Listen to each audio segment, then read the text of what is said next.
একটি মহিষের ঠিকানা হলো চিড়িয়াখানায়, সেটি আবার কিনে নিয়েছেন দেশের স্বরাষ্ট্রমন্ত্রী। কিন্তু কেন? মহিষটির চেহারা বিশ্বের সবচেয়ে ক্ষমতাধর প্রেসিডেন্ট ডোনাল্ড ট্রাম্পের মতো বলে, নাকি বিরল প্রজাতির বলে?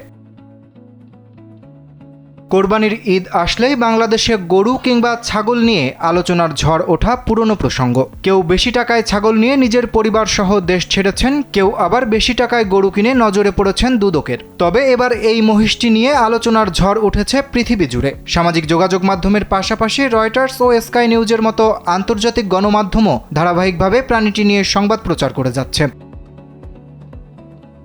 পবিত্র ঈদুল আজহাকে সামনে রেখে কোরবানির পশুর হাটে এবার সবচেয়ে বেশি আলোচনায় এসেছে অ্যালবিনো জাতের এই মহিষ। স্যান্ডেলিনা সো, রূপচর্চায় আভিজাত্য। তবে তার বিশাল আকার বা দাম নয়, আলোচনার কেন্দ্রবিন্দুতে আসার কারণ তার অদ্ভুত রং। গোলাপি বর্ণ এবং মাথার চুলের বিন্যাস অনেকটা মার্কিন প্রেসিডেন্ট ডোনাল্ড ট্রাম্পের মতো হওয়ায় মালিক মজার ছলেই মহিষটির নাম রাখেন ডোনাল্ড ট্রাম্প। তবে শেষ মুহূর্তে এসে কোরবানির জন্য প্রস্তুত করা এই পশুটিকে আর কোরবানি দেওয়া হয়নি। আর তাতেই প্রশ্ন উঠেছে, কোরবানির জন্য প্রস্তুত করা মহিষকে কেন শেষ মুহূর্তে কোরবানি থেকে সরিয়ে নিলেন স্বরাষ্ট্রমন্ত্রী? কর্তৃপক্ষ বলছে এর পেছনে রয়েছে দুটি বড় কারণ। প্রথমত, এটি একটি অত্যন্ত বিরল প্রাণী। বিশেষজ্ঞদের মতে প্রতি 10,000 মহিষের মধ্যে মাত্র একটি এ ধরনের বৈশিষ্ট্য নিয়ে জন্ম নেয়। মহিষটির শরীরে মেলানিন নামক রজ্জক পদার্থের ঘাটতির কারণে এর গায়ের রং গোলাপি হয়েছে। এই বিরল জিনগত বৈশিষ্ট্যের কারণে একে অ্যালবিনো মহিষ হিসেবে বিবেচনা করা হচ্ছে। দ্বিতীয়ত, মহিষটিকে ঘিরে জনসাধারণের আগ্রহ এতটাই বেড়ে যায় যে সেটি নিরাপত্তা ও জনশৃঙ্খলার বিষয় হয়ে দাঁড়ায়। প্রথমে কোরবানির হাটে এবং পরে ক্রেতার কাছে মহিষটি দেখতে মানুষের ভিড় বাড়তে থাকে। এতে অপ্রীতিকর পরিস্থিতি ও বিশৃঙ্খলার আশঙ্কা তৈরি হয়।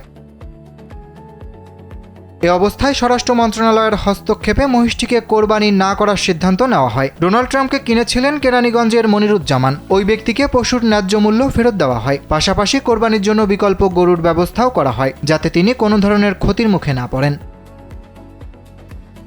এদিকে গতকালই মহিষটিকে নিরাপত্তার সঙ্গে কেরানীগঞ্জ থেকে সরিয়ে নেওয়া হয় এবং সংরক্ষণের জন্য মিরপুর জাতীয় চিড়িয়াখানায় আনা হয়। ইতোমধ্যে সেখানে এই মহিষটির জন্য বিশেষ শেড, চিকিৎসা এবং সার্বক্ষণিক পরিচর্যার ব্যবস্থা করা হয়েছে।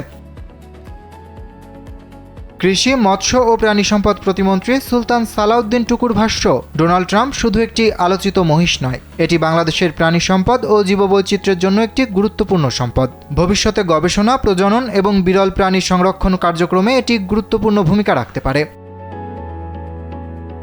ফলে শেষ পর্যন্ত কুরবানির পশু হিসেবে নয়, বরং জীববৈচিত্র্যের একটি বিরল নিদর্শন হিসেবেই নতুন পরিচয় পেল ডোনাল্ড ট্রাম্প। যে মহিষকে ঘিরে শুরু হয়েছিল সামাজিক যোগাযোগ মাধ্যমের উন্মাদনা, সেটি এখন বাংলাদেশের অন্যতম আলোচিত সংরক্ষিত প্রাণীতে পরিণত হয়েছে।